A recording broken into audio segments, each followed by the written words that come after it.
Detail how feedback will be done, which is connected to 3. Yeah. Whoa, that's a long comment, Fatima. Yeah, you don't hold back. Yeah, I was like, ooh.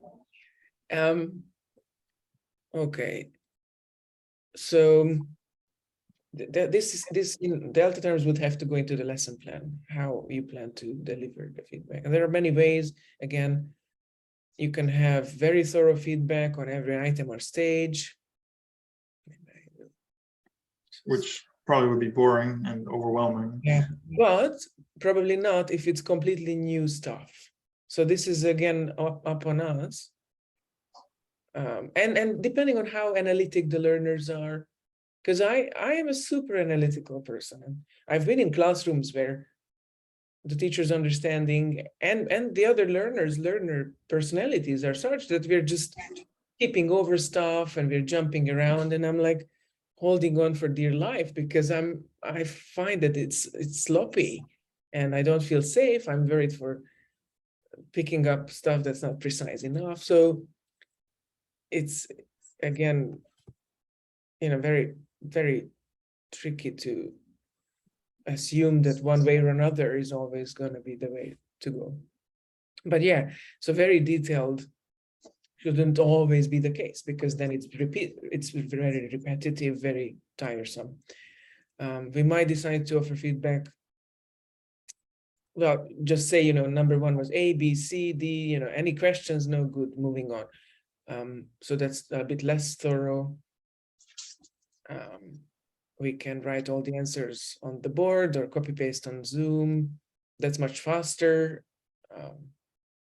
We can elicit stuff from them and then we put them, or we can have them write it on the board, or in modern times into a Google Doc. We can use prompting questions rather than explanations to consolidate. I love this one. This is from the trainer's comments. Prompting questions that are well thought out and have been written into the plan in advance is a good strategy. And sometimes we might decide not to have any feedback if we are super confident that by that stage in the lesson, learners won't have any problems, or if it's not such a crucial stage in terms of language accuracy, for example. Sometimes we might decide to rely on peer feedback and then vary it.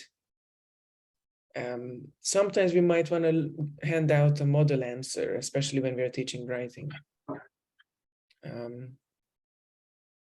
Or an answer sheet on a separate handout.